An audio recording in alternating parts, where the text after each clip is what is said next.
All right, good afternoon and welcome. This is Emuna Yisrael once again, Solonomics 101, and today we have a special treat. We have an elder in the house, Emah Naami, as we call her. Welcome, Emah Naami. How are you this evening or Oh, this afternoon? Toda Yah, I'm fine. Toda Yah, glad to be alive. Pray that the Most High is with you and all of your families and all of your listeners and their families. Hallelujah. I just thought it was very interesting. I hear Emah Naami, for those who don't know, often on the prayer line. And, we got in correspondence and was speaking, and she started speaking on an interesting yet controversial topic. And she sent me over this paper on marriage, and it was so beautifully written. I wanted to bring her in to have that conversation, especially coming from an elder. But before we go on to that topic, Emah Naami, can you officially introduce yourself and let us know who you are, how long you've been in Israel, and just some of your experiences, and allow us to glean from the elders. So the floor is yours. Besadir. I'm Naami Baht Levi, as most of you know. My government name is something different. But anyway, this year, in fact, marks my 50th year in being in this truth. So I have much to celebrate that the Most High has opened my eyes for all of this time. I was a former member of Hashava Yisrael, Kol Sherit. I've been in most of the Knesset in the New York metropolitan area. I've also traveled to Tennessee, to Philadelphia, to Georgia, to other camps to see with how Israel is faring in those places, to attend conferences or workshops. I have godchildren who are in Georgia, and I have children all over the world, even though I've only birthed two of my own. What happens is that I wrote a newsletter for 10 years, from 1998 to 2008. I produced and distributed a community newsletter called the Israelite Community Newsletter, strangely enough. And I distributed it not only to all of the families that were on my mailing list, but those that did not have internet access. I actually mailed those out. And then especially to the brothers and sisters who were in prison who hadn't heard anything from Israel and were glad to get that newsletter. As it is, I think it was that habit that got me into being called an information person by default. So now I send out emails with plenty of information about Israel, about the events that happen in Israel, and I'm still doing that, up until this day. We do have a new entity in Israel. I just found out recently who they are doing a newsletter, and it is beautiful. I'm just so glad to see someone doing this, a younger person doing it, so that they will keep up this tradition of keeping Israel informed as well. So I have to say that this paper that I did on marriage, I did some research on it, and I went into the Tanakh and I went into secular materials just so that I could write this paper accurately. It is part of the commentary that I did as part of my newsletter. And I just was so glad that I'm able to share this with Yisrael. I've been, like I said, this is my 50th anniversary of coming into this truth, and I've seen things sort of go downhill over the years. I've seen some hopes. I've recently seen some cause for hope, and I always do have hope because I know the Most High is true to His word, and we thought as a people and reestablished as His people. But I've seen some things in Yisrael that have made me turn my head and sort of cluck my tongue, because I've seen some of the morals and the values that we had, or some of the mores and the values that we had, and we seem to have been losing them, due to the pervasiveness of this society, I guess. So I'm always glad to speak about this topic. I'm glad to shed any light that I can. I'm no longer married, but that doesn't mean that I don't respect and love the institution of marriage. And I love it when I see that young people are doing it in the proper manner by going through the rituals of courtship, meeting family and remembering that it is the joining of two families, not just two people. So I'm always glad to have an opportunity to speak on that. Hallelujah for God. For those who just joined us, we're on the line with an elder. You know, it's good. It's Emah Naami, God Levi. If you heard me say congratulations on 50 years in understanding and waking up and continuing to strive in this truth. It is a beautiful, beautiful thing. Like I said, for me, in this time, the Most High just had me sitting really at the feet of the elders and just listening and learning and growing, and I'm being tempered, really. They have a wealth of information that even though the younger ones coming along may have learned more, it's always good to hear because history repeats itself. And so I just thought it so interesting and untimely to bring her in to speak about, like she said, this very important topic, which is marriage. There's so many rumors going around, Emah, and I'm quite sure you've heard of, you know, when you lay with them, that's your husband, or that's your wife, and that's your Isha, and people picking up, you know, wives, like people pick up pennies off the floor, like, oh, this is a nice one. You put her in the pocket. You understand what I'm saying? Throw her down in the piggy bank. People got wives on reserve. This is, and I've done some videos or some commentary on what I have seen in my short time in walk, going on a decade at this point, and just it was enough for me to say, wait a minute, this is problematic. And so we're going to go ahead, and I want to say that yes, we need those who are coming behind the elders to learn the things that have been done again, so we don't think it's brand new. Learn the mistakes. And I'm so glad that someone else picked up a form of newsletter to inform. This is things that everybody can't do everything, you know. And when the elders have done what they do, we learn of them and so that we could continue this on. And so it is that we desire of our children. So without further ado, we're going to jump off into this shacking up marriage type stuff. Emah, what made you want to write that so many years ago? This is what alarmed me. Hallelujah! All praises to the Most High. This is what I saw. I saw these men, and I'm not against the idea of polygyny when it's done right. The problem is that most of our men can't afford a second wife, and those who do, sometimes their wives can't afford a second wife because they're becoming the main breadwinners of the family. What I saw was something that turned into perversity. It became that as soon as a young lady started menstruating, these men were sniffing around them and hunting around them, looking for second wives or looking for wives. And what they did, instead of realizing that it is a ceremony and it is the coming together of two families, they would go and pick up these women and figure that if they laid with them, that constituted marriage. It does not. Not only that, but we had a sisterhood where we spoke about this, where you know, even the women who were without men, they were allowing these perverse folks to come into their homes and take out their daughters. This is not what a righteous people does. No. If we look back at our history, we look back at the history of our fathers, they went to go find them wives, first of all, wives who were virtuous, wives who feared the Most High. They also went with substance. They did not just go and yank up some woman and talk about, yeah, baby, okay, you know, I like you, I like the way you look, come on, we're husband and wife. It doesn't constitute that. And for these men that stand up in my face and tell me, well, the laying with does constitute marriage, I'm telling them that they're liars to their bald face. That's not marriage. And I have proof that we didn't do it that way. Whenever you see a situation where a young woman can lose her life for not being a virgin in her father's house, this is serious business. The Most High has it on record that if you lay with a woman who's betrothed, she's treated like a wife, you can lose your life for that. You're not supposed to. When you lay with this woman, if her father decides that she's not going to be given to marriage, you can't do that. This is law. This is not anything that I'm making up out of my head. So I get very, very upset when I see these people who say, well, because I laid with the woman, she's my wife. No, sir. No, sir. And I got news for you, too.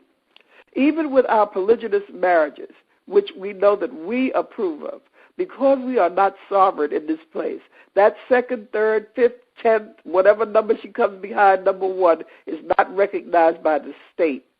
And I realize I've seen some polygamous marriages that work very, very well, and I've seen some that have been a bust from day one.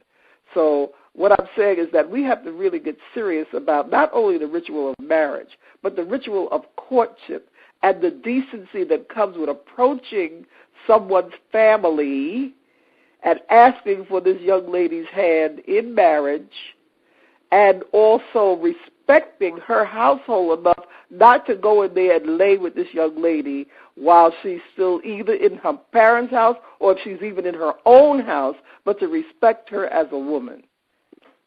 Ooh, Emah. Right now it's getting turned up. I know definitely some people are going to be twitching in their feet or pacing the ground to really hear this information coming out in the way that it is, definitely from an elder who would have seen it and has seen it time and time again. So we kind of got a viewpoint of what's going on, the whole thought process of, I like you, I take you, you're mine. And we see how erroneous that thought process is. So if someone would like a male, and this is also for the females, because oftentimes we as women subscribe to that erroneous doctrine and only feel the fire when you enter into it, and really never took time to consider it on the front end. So say you have two fresh, can you touch a little bit? Well, actually you did, so let's continue. So I was going to say touch about as soon as they see, especially the young person coming into the truth, a woman who's just into the truth. I've seen this, where it is now, people play, this one is mine and that one is mine. They haven't had time to, detox really from certain things that they're coming out of, and they really take that opportunity to manipulate their mind, miseducate them, so that they can then control them. So that's another thing that I saw. But can we talk about it the proper way now? If you have a man and a woman, let's talk about the proper way. Or if you wanted to talk about what I was just saying, you can do that as well. No, I am. But what I'm saying is that I have seen this. I've seen some young women who come into law who are turned off by the way that they are being pursued and treated by men. When a young woman comes into the law, comes in to try to get her understanding and get back her heritage, she's not like fresh meat that you put in the butcher shop, which some men seem to treat. Oh, here's a new one. Oh, let me get, they really get all upset about this instead of letting this woman come in, learn about the law, and then pursue her in a righteous manner if this is your goal. I've heard some young women back in the day when I was in there, and I've heard it because I've heard it even when I was a single woman and I was being pursued by some. They say, oh, he's an Israelite. I don't want to have enough to do with him because, I know how those Israelite men are. I've heard young women who were brought up in this way of life who said, I'm going to marry anything but an Israelite, or somebody who proclaims to be an Israelite. Now, I'm saying to myself, there's something wrong with this picture. Yes. If this is the mindset that we have. You know what I'm saying? You talk about you'd rather marry anybody than someone who proclaims themselves as an Israelite? No, there's something wrong with that. So indeed, we have to rethink.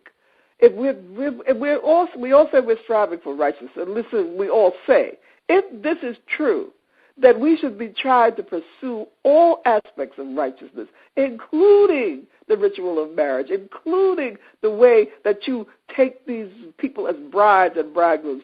I've heard some brothers say to me, well, just because we don't have papers don't mean we're not married. Get out of here with that nonsense. My point is, look, you take that woman, and if you really want to honor her before the Most High and before the community, then you have a ritual going on.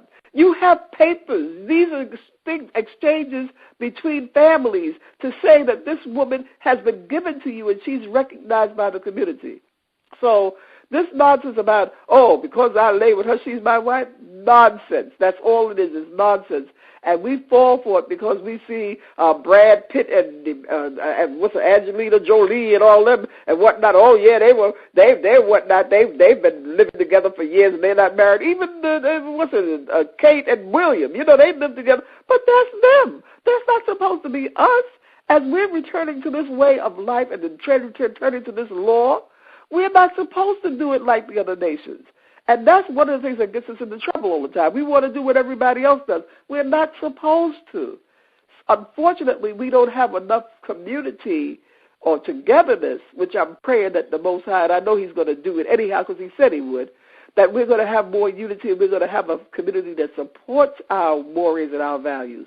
But in the meantime, if we're striving for righteousness, then one of the things we need to do is that our young people and our older people, whoever's getting married or whoever wants to form a union, they should be doing it according to righteousness. Ooh, that is the voice of Emah Naami, that Levi, and I agree in all that she has just said concerning what is going on. For me, it's one of the essential, after returning to the true and living power, marriage is the next, and producing of children is the next most very important thing that you're going to be doing, because you're going to have to pass this on, and you're going to have to secure the future. And so if from the very beginning it has been polluted or has been made common or based, from the very beginning it is compromised, and you compromise the children, and you compromise the future, basically. So definitely it's something that needs to be spoken about, because we're producing more of the same. We're producing more of the same. So definitely thank you for that one. So tell us then, Emah, and I just want to say this. Like you said, we are not the other nations. Marriage, death, and birth, or some of the most either celebrated or mournful times in people's lives. That's and to right. skip over or rob someone or a family of the opportunity to celebrate in the marriage of their child, that's robbery. Right. I agree. That is robbery. Men say they try to give the example of Yitzchak when Rebecca came to him, or Rivkah came to him. Now, they said, it says, the Tanakh says, he took her in the tent and she became his wife and he was confident for his mother. Listen, do you think that Abraham sent his servant with all those camels laden down with gifts to go and ask for this woman, for him to yank her on in the tent and lay with her? We look at the Tanakh and we don't read in between the lines because it doesn't give us detail A, B, C, D, E. But you know good and well that he had a wedding feast. If he had a feast when this boy was weaned, you know good and well he's getting married, and he sent away to get this bride and sent with gifts and gave gifts to her and her family. You mean to tell me she just runs into the tent and that's the end of that? No. What do you think the Psalm says, the 19th Psalm, is like the bride coming out of her pavilion and the bridegroom coming out of his chambers? What, bride and bridegroom don't count anymore? Get out of here with that nonsense. And I'm tired of hearing this.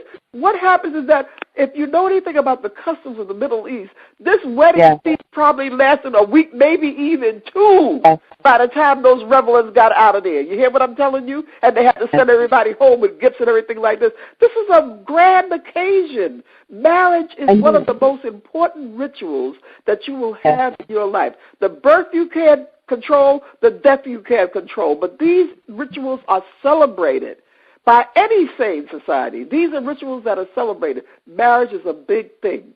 So when we sit up here and talk about, I took her in the tent and she became, no.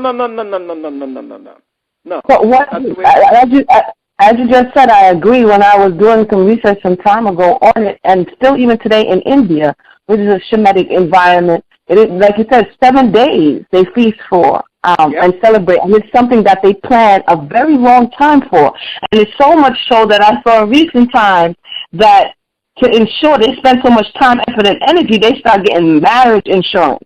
Just in case something happens that the event doesn't go through, because that's how much money is invested. Can we talk a little bit about, in this day and age, because people don't see the value of what would some call the bride price, and the family doesn't have a dowry, that she now becomes, not to say that you're buying the woman, but because you don't have to prove your ability to sustain her, how does that contribute to it being so easy to acquire a wife? Well, because the acquisition of the wife today is just like, buying a Metro card. Very, very easy. So can we talk about that? No, you're absolutely correct. What happens is that even in this country, years ago, even in the time that I was growing up, a young man had to come to the family and prove that he was financially able to take care of a wife, that he was going to, that he didn't have a bad family history. Because I remember, I used to think they were a bunch of old fogies when the old folks used to say, you bring some young man in to introduce him to your family because that's the way you did it. You didn't sneak around and you meet him over there by this and you meet him at the club or anything like that. You brought him home to the family. And they would say, who his people, Or wait a minute, I know his people. And they would give you a family history of that particular person or their particular family, or they would find out the family history and tell you whether or not you were making a right choice or whether or not you could continue to see this person. They not only had to be of a person who had a background that was stable as far as providing income and providing support for the woman, but they also had to be of strong moral character. This is when back in those days it was, does his family go to church? Are they upstanding in the community? Are they a bunch of drinkers? Are they a bunch of gamblers? Are they a bunch of wife beaters or, husband beaters? Are they loose women in the family and whatnot like that? And this was how it was determined. Now today, like you say, this business with a Metro card, and that's the end of that. No. You should be today, if we're thinking about righteousness and we're talking about raising righteous children, let's start from there.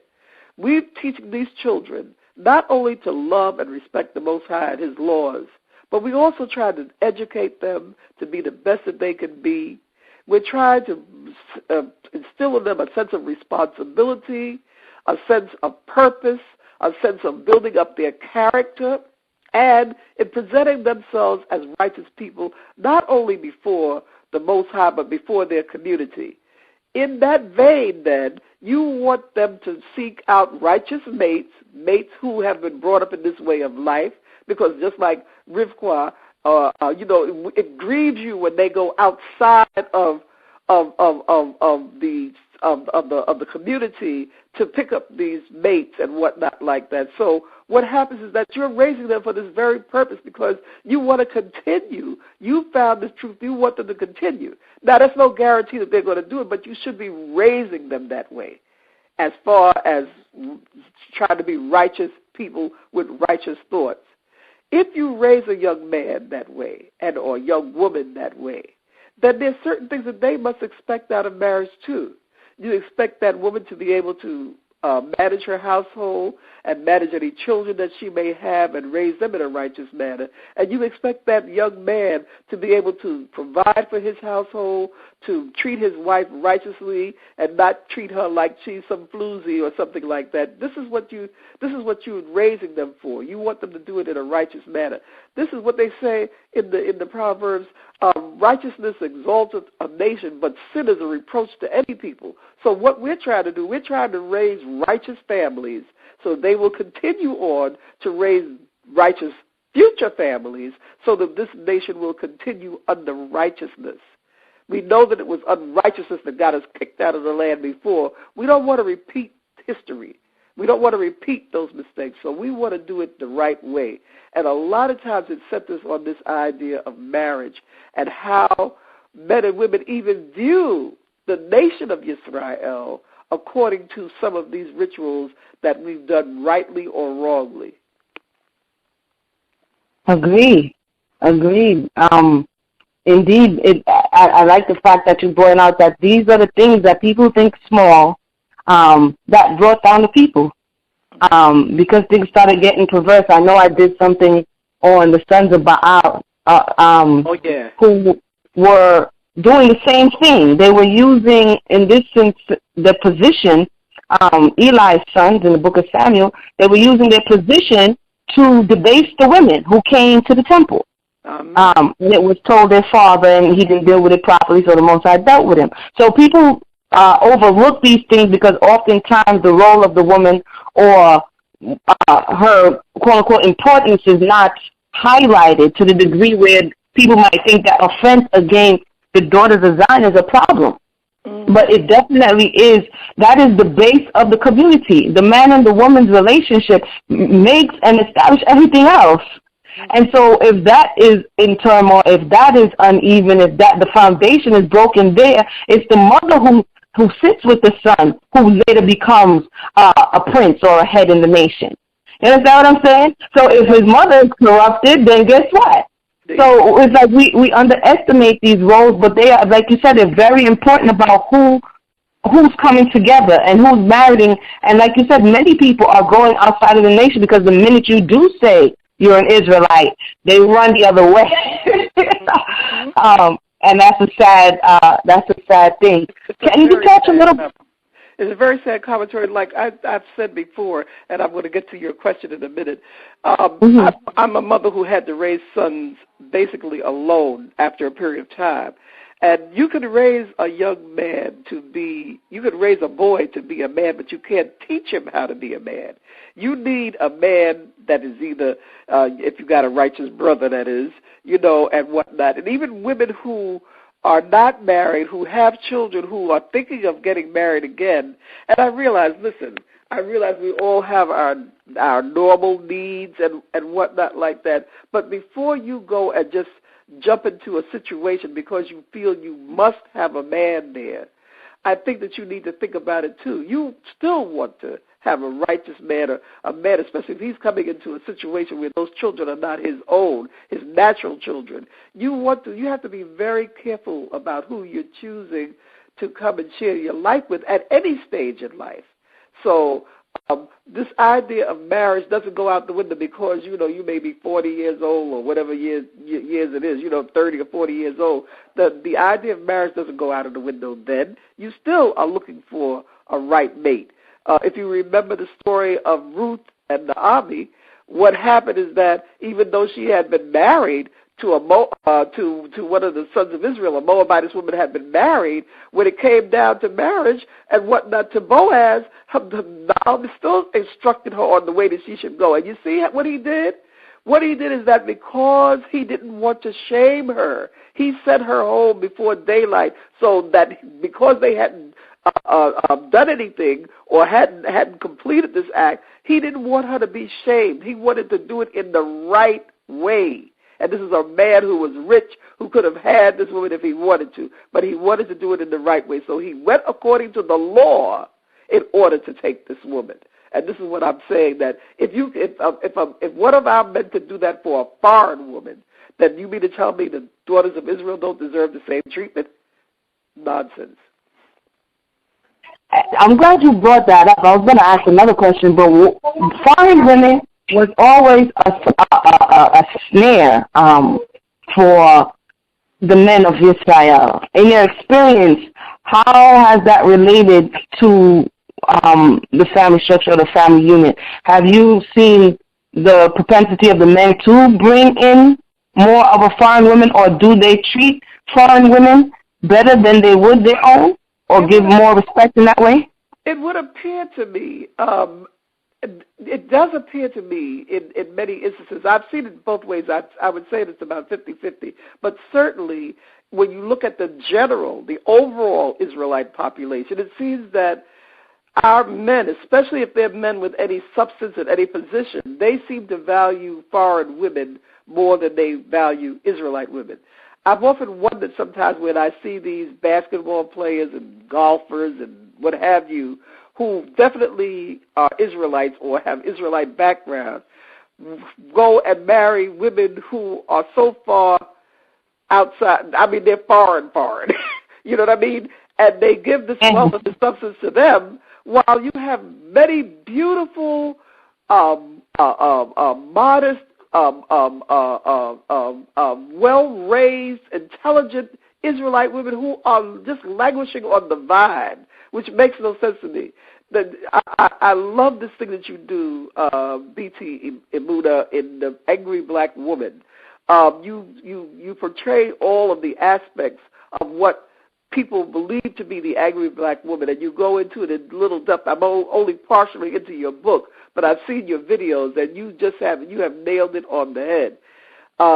What happens is that this is the image that is portrayed of us, and it's the image that has been allowed to perpetuate throughout all the images that can be given of us, of this is what this woman is all about. And if you do, I mean, there's the thing about stereotypes is that some of it is based in truth. But basically, we have some women who are fine women, who are wonderful women, who would make wonderful mates, and yet still they're bypassed because we're so busy running after foreign women. If you want to see an example, here's POTUS, or the President of the United States, who is a Hamite, and he still chose an Israelite woman for his mate because his man is not crazy. He knows that you need a woman that has some understanding of your background or of your heritage, even though it's not the same heritage. Nevertheless, he did choose this woman. So if that's going to be the standard by which you judge women, then you should be looking for an Israelite wife. Unfortunately, when we look at the book of Ezra, we see that when it came down to we hadn't read the Lord since the time of Judges, and these men had to put away their foreign wives. And the way it sounds to me in the book, it sounds like it was a lot of them. So this is not a new concept, obviously, but we need to understand that first of all, you don't need to. And I'm not telling you who to choose. I'm not saying that that foreign women cannot accept this way of life and be just as good, and all the children that will be produced of that will be Israelites. I understand that if you're talking about an Israelite man. But the point is that we should not be, our first thought should not be to sleep with the enemy. You know what I'm saying? I don't care whether or not you can get the most liberal Caucasian or the most liberal Asian. They are not our people, and they don't have the same experience that we have. And there's sometimes some men, and I've found this with the young men that I've talked to, some men find that there's safety in that because they don't have to. They can always pull the quote unquote black card. Well, you don't understand me because I'm black.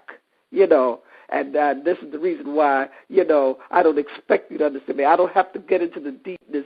I don't have to let you have the key to my soul because we have the same experience, and you know that what I'm handing you is a line of garbage rather than the black experience type situation. So I've seen this happen too.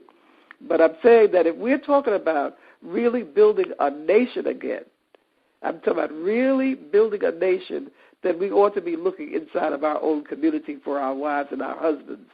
If you notice, yes, even though Chinese do marry outside of their race and Indians do marry outside of the race, for the most part, when an Indian man gets married, he gets married to an Indian woman, and vice versa. When a Chinese man gets married, he gets married to a Chinese woman because he realized that they're coming from out of the same understanding, the same culture. It doesn't always happen. I know that they do marry into other cultures. I do know that.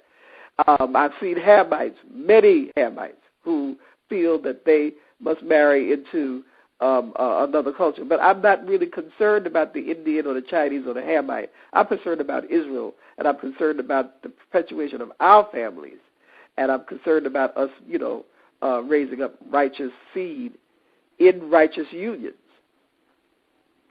Agreed. In your estimation, how important is it for the young man to remain pure as well as the young woman? Often people put emphasis that the young girl should be without blemish before she enters into marriage. How important is it for the young man as well? And when he is not, how does this affect, his dealings with the wife of his youth, if it does at all? Well, that's what I'm saying. I think it's very important for the young men for the simple reason is that you don't need to gain any experience. You will gain experience with that woman. And not only that, but one of the things, especially today, when what's the phrase, frisky can be risky? Today, when you're moving around with all of various diseases and things that you don't get a cure for, you need to come to that marriage just the same way you expect that woman to come to the marriage is the same way you should come to the marriage. You should be the things that I don't think that we understand that when you're talking about raising children in righteousness, that's male and female in righteousness. The male should be coming up with the idea that he's going to keep himself pure until his marriage. so that he brings a pure vessel to his marriage, as well as the female. It's not all on the female. I know what happens is that in our communities we have a tendency to want to put it all on the female. Oh, that's just a better remain righteous until she's married. And then even when there's not a situation when she's either going outside, before the benefit of marriage and had children, it's all on her. Well, she's expected to raise those children. I saw a son of one of the chief men in Israel who had laid with a young woman. She wound up having a child, and then he treated her like she was a piece of garbage. And I was so upset by that. And I spoke to him about it. I did speak to him about it. That's why I can speak now, and I'm not mentioning his name to protect his privacy. But I'm telling you, it was terrible. And I said to him, I said, listen, don't you think that you're supposed to keep yourself clean too? You want this woman to be clean, but you humbled her. And then you had the nerve. He did just like Amon did with Tamar. Oh, I don't want, he rejected her. And I'm saying to myself, have we lost it for real? Is this the way we're supposed to behave? And I'm telling you, some of these examples have been bad examples. When you see something, if you see somebody jumping out the window and you realize that once they hit the ground, they're dead, you don't follow them. You don't want to do that. Some of these examples that you see that are not righteous, they should not be followed. And our leaders and priests and rabbis and whoever is in charge should not condone these kinds of things. I've seen it condoned sometimes when chief young men do things that are wrong and do things that are unrighteous, and it's been condoned from the top. So we need to stop that. If we're really serious, and I use the word serious about returning to this law, the statutes and the commandments, then we need to really think about marriage and think about how we deal one with another on a righteous manner, particularly when it comes to marriage. Oh, man. Wow. This is the Emah Naami Baht Levi, and she is breaking it down. This is her 50 years of experience in this way, and I think this is a very important conversation because, like she says, if we're really talking about return, you can't skip over marriage. When I began to open up and speak about relationships, I was blown away by the response. Because all the time I'm speaking about health, I'm speaking about this, I'm speaking about that. It's like, okay. And the minute I opened that gate, it was like, oh. I'm like, whoa, this is the problem. Mm-hmm. You know what I'm saying? This is one of the roots of the problem. How we relate to ourselves and by extension how we relate to one another. So like Loretta is saying, this is a very, very important topic. And because the elders and the leaders and the teachers are doing it as well, or turning a blind eye to it, it is telling the next generation and the next generation that this is how we move. And I like the fact that you brought out, just because the example is there doesn't make it a good one. That's right. I always say, what happened at the end of that? Mm-hmm. People bring up, okay, Yaakov had 4 wives, and I'm like, well, what? Because I like to look at the psychology. What was the psychology of it, and how did it end up?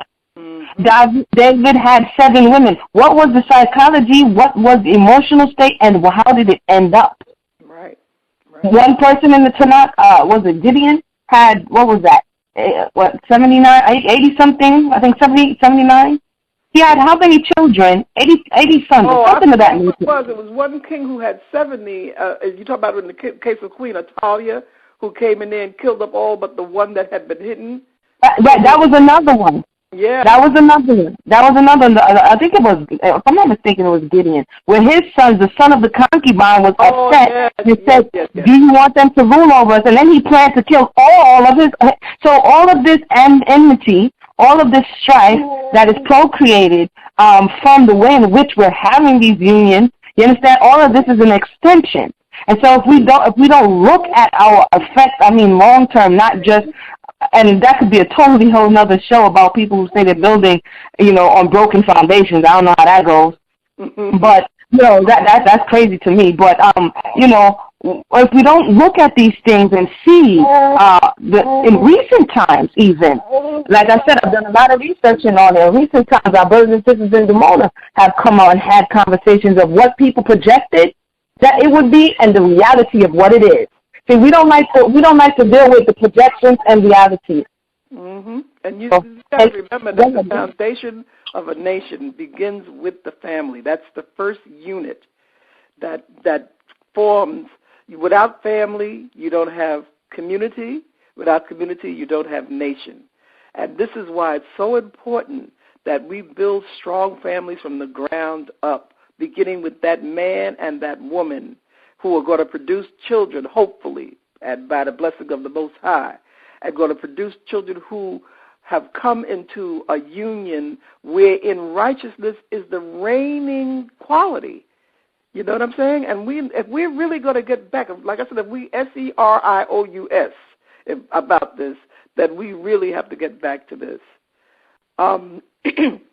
BT, would you like for me to begin to read this? Yes, Emah, you can go ahead. I'm ready for you now. Okay. I wrote back in 2003, I think it was, an article on marriage because I had done the research, and I included in this article the ketubah. A ketubah is a marriage contract, and I gave several examples of them in this article and attached them to this article so that people wouldn't think that I was just pulling this out of the air. I'll send it to anyone who wants to see it as it was written. If you contact me, my email address is F like in Frank, A like in Apple, O like in Orange, number 3 at Verizon.net. I'll repeat that. That's faith, allegiance, and opening 3 at Verizon.net. But this is the article, and I did some like I said, I did some research on it. I have my references in there where I got this information from, and so and so forth. So I'm going to try to read through it quickly. And incidentally, I also included a simple marriage contract at the end of this article. It's called The Ritual of Marriage. In most societies, there are approximately 3 rituals which people place the greatest importance upon: birth, marriage, and death. Since this is the traditional month in Western society, which goes to show you that I wrote it in June, for weddings, I thought that the ritual of marriage might be discussed as it occurred within Israelite society. First of all, we must realize that in Israelite society, marriage between the man and his wife is a family and community affair.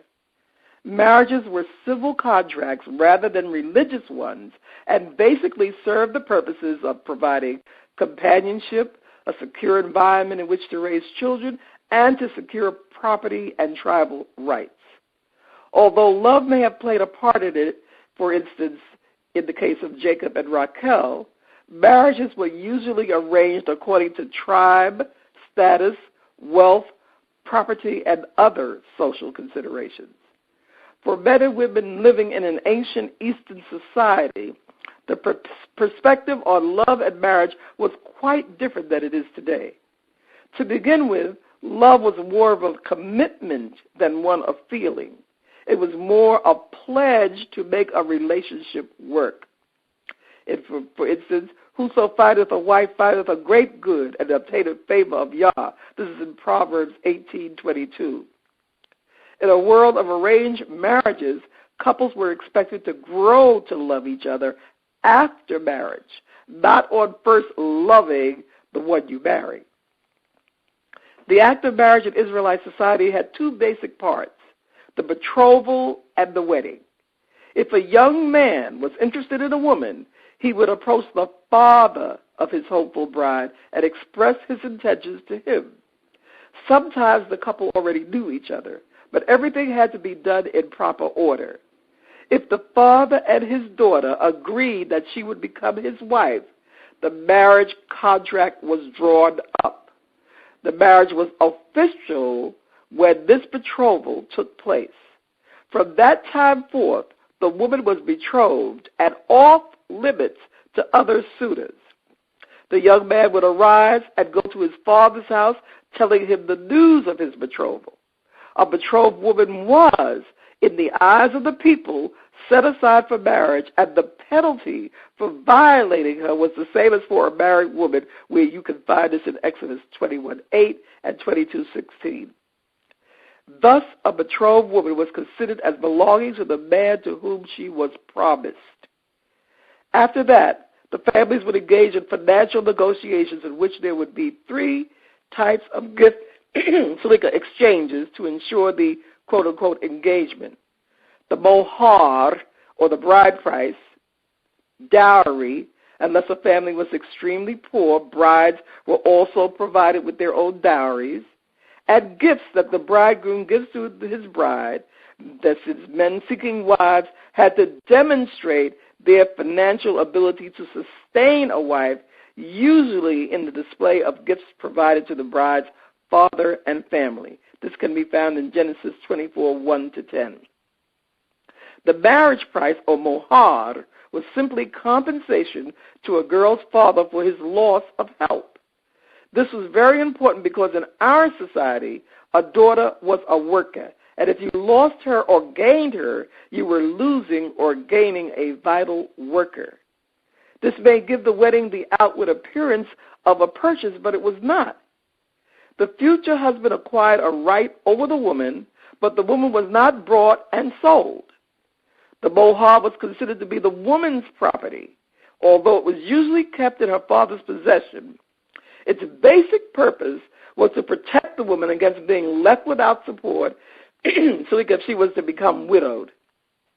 The payment of the mohar, or dowry, incidentally, was simply compensation for the loss of the daughter's labor and was not to be considered as a wedding gift. There was no religious rite per se, but a marriage contract called a ketubah, which I've attached, was drawn up that was finalized with the concluding of the marriage, although there was a feast at the conclusion of the festivities. This can be found in Genesis 29:27 and Judges 14:10. The ketubah is a document that has traditionally outlined a husband's obligation toward his wife, including clothing and conjugal rights. References to these obligations can be found in Exodus 21:10 and 11, although no mention is made of a document. The Apocrypha, however, contains mention of a scroll that was brought to the marriage ceremony of Tobias and Sarah, an early form of the ketubah, by the way. The need for ketuvot increased during the Babylonian exile between 586 and 536 BCE, when many men migrated to Egypt and left wives and families behind to care for property that was held in the husband's name. Papyrus records dating from around 440 BCE in Aramaic clearly outline the principle of securing the wife's property. Included in this document is the sum of the bridal price paid to the father of the bride, as well as the sum of the bride and bridegroom's dower contribution. In addition, the wife is named as the beneficiary of the estate should the husband die. Nearly 400 years later, the ketubah became a contract written by the groom and was presented to the bride. Today, richly decorated ketubot can be found in the great museums of the world. Modern ketubah texts have followed social convention or tradition to include family history, achievement, and lineage as part of the design. A betrothal period of time of usually a year or more was set aside for marriage preparation, following the acceptance by both families of the terms. This preparation time before the marriage is very important, as it is a serious commitment, not to be rushed into as a spur-of-the-moment serendipitous event. Under the father's guidance, the young man would begin the building of his home for his future bride. Often it was in addition to the father's house, or if they were wealthy and had much land, the father would give him a portion to build on. After the preparation period, the marriage celebration would take place, And this could be found in Isaiah 61:9-11 and 62:5, Jeremiah 7:34, and Jeremiah 16:9. In the ancient world, the wedding procession was a great event. People usually accompanied it by carrying torches or candles. This practice has been well attested to from as early as the 14th century BCE in Canaan. The chief ceremony began with the entry of the bride into the bridegroom's house. The groom wore a diadem and was with his friends making music. The bride wore beautiful embroidered clothing and jewels and a veil that she didn't remove until she entered the bridal chamber. Love songs were sung as the bride was escorted into the home by her companions, and speeches were given in the couple's honor. The marriage was typically consummated at the close of the marriage feast, which could last from 1 to 2 weeks. The bride was still veiled and was led to the bridal chamber, usually by her parents. Afterwards, the blood-stained linen cloth was saved and presented to her parents to prove the bride's virginity in case her husband attempted to slander her name. And this could be found in the law in Deuteronomy 22:13-21. When the whole family could not be present, the bride may be sent away to her new husband's family, as was so in the case of Isaac's wife, Rebekah. Note her modesty in greeting her new husband-to-be. And I'm reading from Genesis 24:59-66. So they sent their sister Rebekah on her way, along with her nurse and Abraham's servant and his men. And they blessed Rebekah and said to her, "Our sister, may you increase to thousands upon thousands. May your offspring possess the gate of their enemies." Then Rebekah and her maids got ready and mounted their camels and went back with the man. So the servant took Rebekah and left. Now Yitzchak had come from Beer Lahai Roy, for he was living in the Negev. He went out to the field at evening to meditate, and as he looked, he saw camels approaching. Rebekah also looked up and saw Yitzchak, Isaac. She got down from her camel and asked the servant, "Who is that man in the field coming to meet us?" "He is my master," the servant answered. So she took her veil and covered herself. Then the servant told Isaac all he had done. Isaac brought her into the tent of his mother Sarah, and he married Rebekah.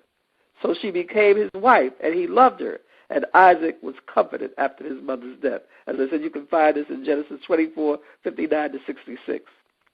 We also understand that the act of intercourse or lying with does not, I'll repeat, does not constitute marriage. Even a captive woman had rights and couldn't just be lain with. This is in Deuteronomy 21:10-14, where the Lord tells you that you have to give her 30 days to mourn her family, and you cut her hair and pare her nails at that point.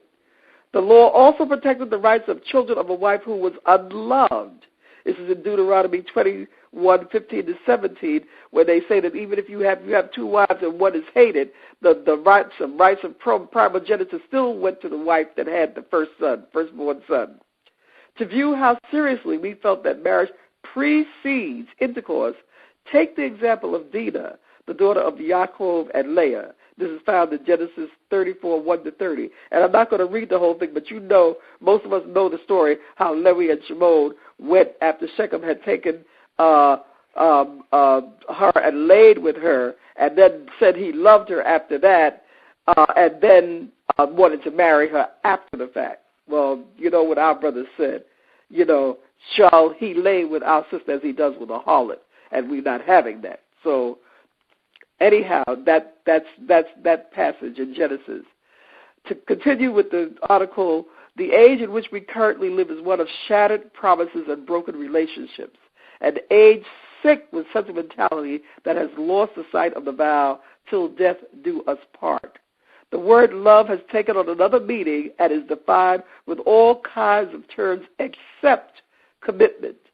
I'm not saying at all that love should be ruled out, because it definitely makes life more enjoyable, definitely.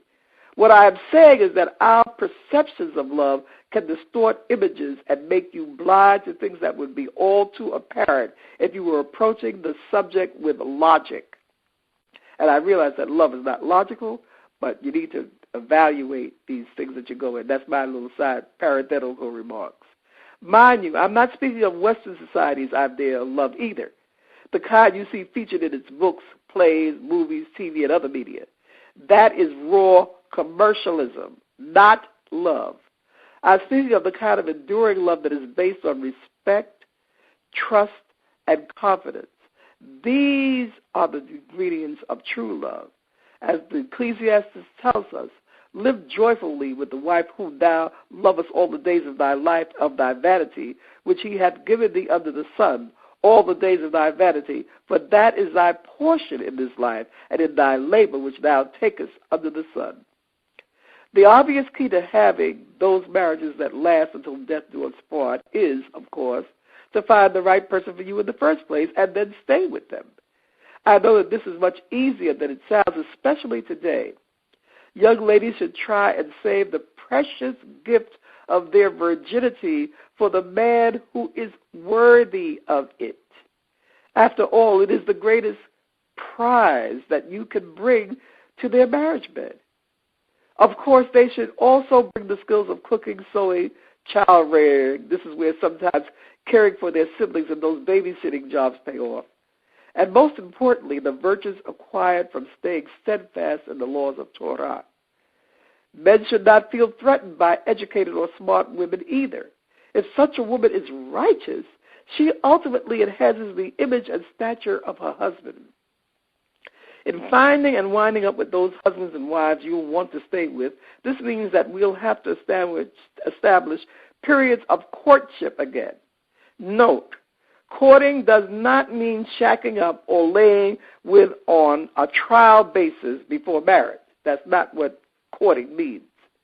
Potential suitors must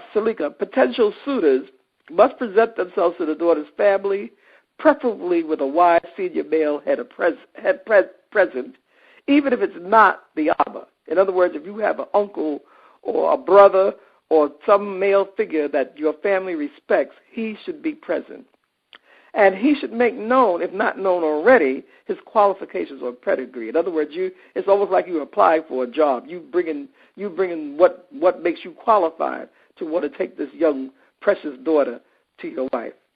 I know many of you may say this is an unnecessary hassle, but let me ask you this.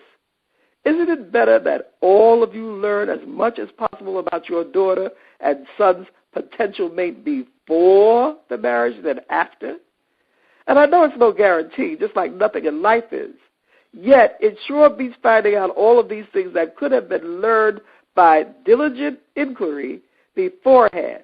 And yes, I'm saying that as parents you have the right to get all up in the business of the person who you presume will be joining your family. The other family, incidentally, has the same right, so be prepared for close scrutiny yourselves. Mind you, I'm not saying that a man and woman from vastly different backgrounds can't make it. I'm just saying that it makes it easier if you're coming from the same points of view. As it says in Amos 3:3, can two walk together except they agree? More than anything, you want to bring together two people who fear Yah and want to keep his commandments, because this is the true and solid foundation of happy marriages. In closing, may I offer two proverbs, one biblical and one newly composed, that describe the ideal mate. And I'm quoting from Proverbs 31:10-31, when it says, "Who can find a virtuous woman? For her price is far above rubies. The heart of her husband doth safely trust in her, so that he can have no lack of gain. She will do him good and not evil all the days of her life. She seeketh wool and flax and worketh willingly with her hands. She is like the merchant ships. She brings her food from afar. She rises also while it is yet night, and giveth meat to her household and a portion to her maidens. She considereth a field and bideth, with the fruit of her hand she planteth a vineyard. She girdeth her loins with strength, and strengtheneth her arms. She perceiveth that her merchandise is good, her candle goeth out, not out by night. She layeth her hands to the wheel, to the spindle, and her hands hold the distaff. She stretcheth out her hand to the poor, yea, she reacheth forth her hands to the needy. She is not afraid of the snow for her household, for all her household are clothed with scarlet. She maketh herself coverings of tapestry. Her clothing is silk and purple. Her husband is known in the gates when he sitteth among the elders of the land. She maketh fine linen and selleth it, and delivereth girdles unto the merchant. Strength and honor are her clothing, and she shall rejoice in time to come. She openeth her mouth with wisdom, and in her tongue is the law of kindness. She looketh well to the ways of her household, and eateth not the bread of idleness. Her children arise up, and call her blessed, her husband also, and he praiseth her. Many daughters have done virtuously, but thou excellest them all. Favor is deceitful, and beauty is vain, but a woman that feareth Yah, she shall be praised. Give her of the fruit of her hands, and let her own works praise her in the gates. And this is an Israelite woman's proverb, or Proverbs 32, as I like to call it. A man of honor who can find? For his price is above diamonds and gold. A wife entering his house can trust him, for he works diligently to sustain her. He will do her good and not evil all the days of his life. He tendeth his fields with care, and there is no idleness in his hands. His family is glad when he enters, and none hide their face from him. His household is secure, and his wife and children do not live in fear. His wife feels free to enrich him because he has enriched her. His mother and father take pride in him, and all his household praise him. He sitteth in the council of the wise, and does not gather with base or violent fellows. His name is respected in the gates because his wife and children reflect that they are well provided for, and their behaviors are honorable. Righteousness and integrity are his armor, and he sitteth in the council of the elders. Though he is a man of substance, yet is he known for his kindness and compassion. His servants serve him long and faithfully. He is known to fear Yah, love justice, and hate unjust gain. There are many men of valor, but thou, beloved brother, art a man of renown. May Yah always bless and reward you the fruit of your hands, and let your own works praise you in the gates. And I close with, may Yahweh bless all of the new and older marriages in our communities and shine his blessings on all potential and future marriages among our people. And I include with this a ketubah, the English text of the ketubah, where it reads very beautifully, and I give you various examples of the ketuvot that we produced or were produced as a proof and confirmation of a marriage. So I hope that this has shed a little light on what we're saying here about marriage and how seriously we take the ritual of marriage in the Israelite community. Toda Rabbah, opportunity, BT. Toda Rabbah, Emah, beautifully read, beautifully written article.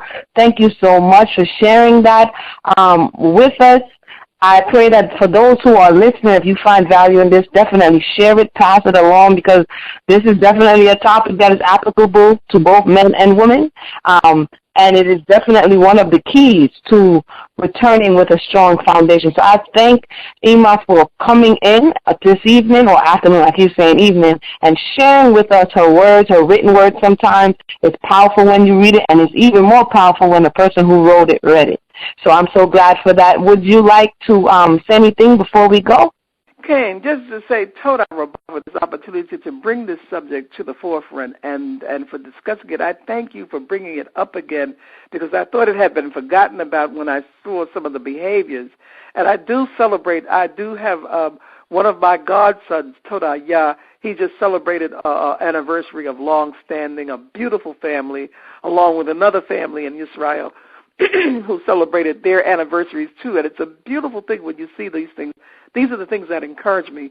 So I'm urging all of our young people and all of our, even people who are thinking about getting married for the second, third, whatever time it is, that you take these principles to heart and that you realize that when we build righteous families, we're going to have a righteous community, we're going to have a righteous nation. May the Most High bless all of our efforts that he finds in righteousness. Hallelujah. And on that note, I want to say shalom to all. Okay. Hallelujah. Toda Rabbah, Od Pa'ad BT. Shalom Uvracha.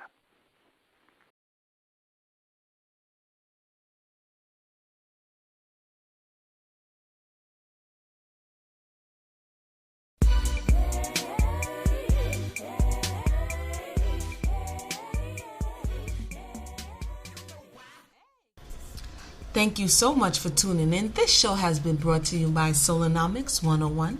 My name is Emah Yisrael, and I want to give a great thank you and let you know that we have an awesome project on deck.